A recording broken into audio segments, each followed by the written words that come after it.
1,3 milliard d'euros. C'est ce qu'a coûté à l'État le lancement d'un outil fiscal baptisé Gérer mes biens immobiliers.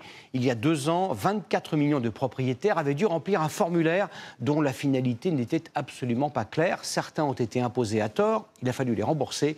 Léonard Attal, Yael Chambon et Christophe Brousseau nous expliquent les raisons de ce fiasco. C'est un rapport accablant pour Bercy.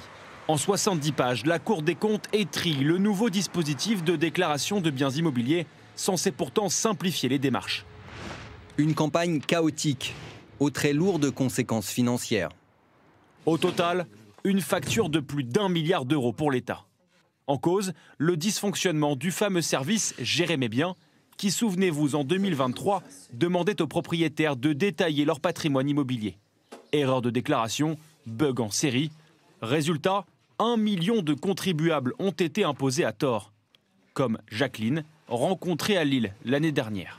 Bonjour monsieur. J'ai reçu un message comme quoi je dois payer des impôts sur un logement vacant alors qu'il est occupé. Sur le coup, j'étais pas contente. En colère, on va dire, énervée. L'État a bien sûr dû rembourser rapidement les contribuables.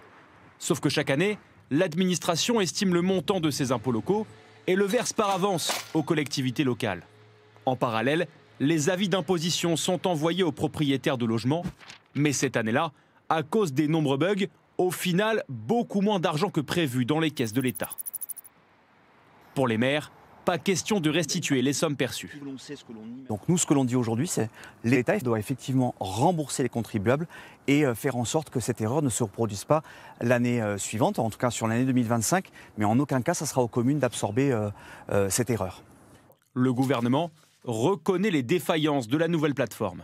Le site Gérer mes biens immobiliers constitue un projet majeur qui a rencontré des difficultés importantes et inhabituelles.